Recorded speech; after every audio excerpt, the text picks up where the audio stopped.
Good morning.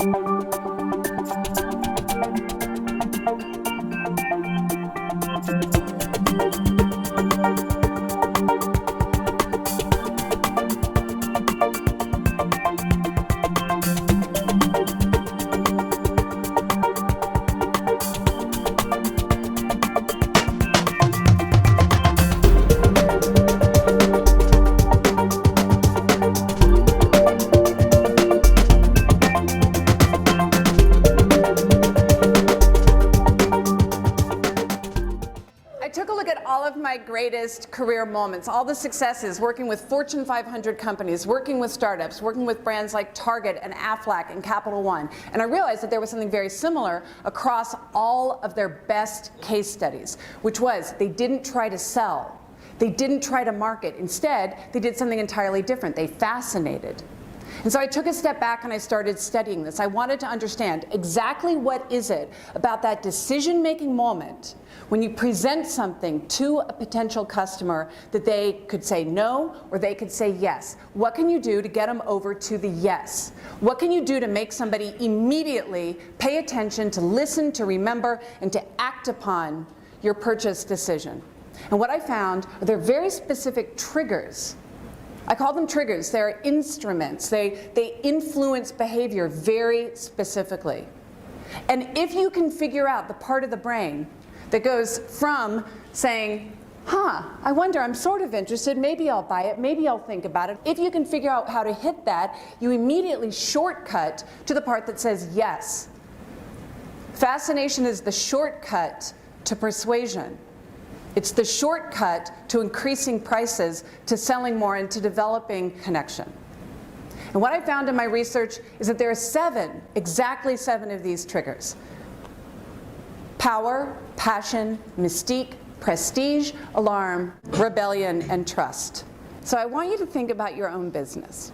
I want you to think, what's that thing, that experience, that moment, that emotion, that feeling, that connection that you can create with your customers, that you can give to them so that when they leave, they want to go and they want to talk about it and they want to share about it and they want to praise it, and they are going to have an intense experience that is fascinating. I want to teach you how to do this so that you're not just selling the product, you're not just selling the service, you're selling something more that people will pay more for, that they will search you out for, and that they will talk about, and that they'll remember.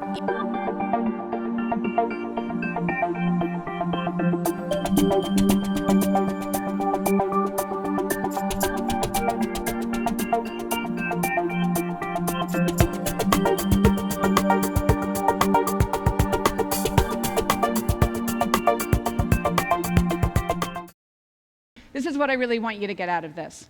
Being fascinating is not frivolous. This is not about being Britney Spears. It's not about Christmas lights. Being fascinating is the power to persuade. It's about creating messages that people not only listen to, but they act upon. The BBC wrote that the addictive nature of web browsing can leave you with a shorter attention span. Our attention spans used to be 20 minutes long on the farm when we needed to do things like plow. And today, the attention spans are getting shorter and shorter and shorter and shorter until now our attention spans, according to the BBC, are the same as a goldfish. Our attention spans are roughly 9 seconds, the same as a goldfish. So what this means is that when you're talking to a consumer, when you're talking to a sales prospect, every 9 seconds, that prospect is thinking about something else they need to focus their attention on, because we have so many things coming at us between LinkedIn invitations and Facebook status updates and new iPhone apps being released. And what's for lunch, by the way? All of these things create distraction. It's very hard to focus, and it's very hard to create a message that can cut through all of this. But cut through we must, because we're in a competitive environment, and in any competitive environment, the most fascinating option wins. It comes down to who can persuade in a 9-second world. It's not about having the best product anymore, I'm sorry to tell you. It's about who can fascinate. I was born with the ultimate competitive disadvantage. I mean, can you imagine Seriously, can you imagine on the playground what it was like? I would come home from the playground and I would come in sobbing to my mom, Mrs. Hogshead. But I would say, I just want to marry a guy with the last name Smith or Jones. I wanted anything but Hogshead. My mom said something as I was sobbing in her lap that I'll never forget. She said, "It's the thing about your name that makes it different that will one day make you love it." Of course, I didn't believe her at the time. But you know what? After I got up off that therapist couch from all the teething, she was right. And so today my business card says, "A hogshead is a barrel that holds 62 gallons. So what's your last name, smartass?"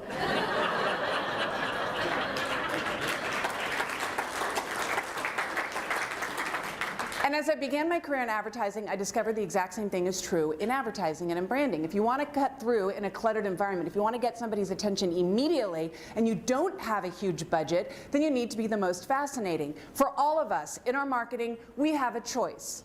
We can either have the biggest budget of anybody else in the category that we're competing against. We can either have the biggest budget, or we can be the most fascinating. Biggest budget, most fascinating, nothing in the middle.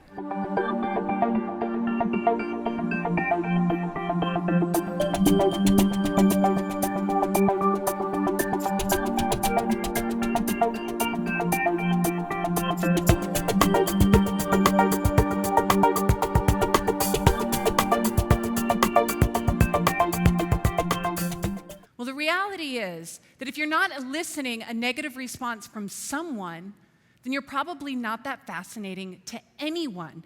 And this is the thing I really, really want you to get, is that over here, we all want to be loved, and we want our companies to be loved, and we want to create strong and immediate emotional reactions so that people bond with us. But in order to do that, we have to first create the strong reaction. And if you create a strong reaction of love, then conversely, an equal and opposite reaction, some of the people are not going to like that message, and you're going to get some people who are going to represent the haters. You're going to have the lovers over here, but the more that you get those lovers, those people who are your advocates, your evangelists, your loyalists, the people who aren't going to leave you, the people who are going to stick with you through the recession, in order to get them, you also are going to get a few of them. But what I really want to caution you against is this place right here in the middle. The middle is not caring. The middle is death.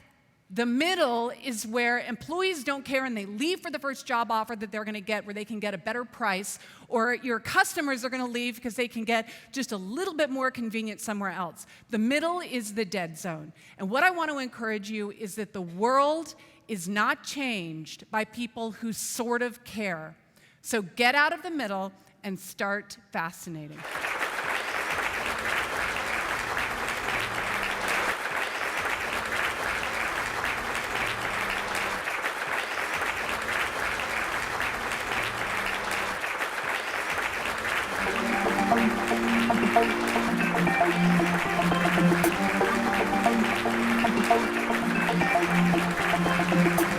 Thank you.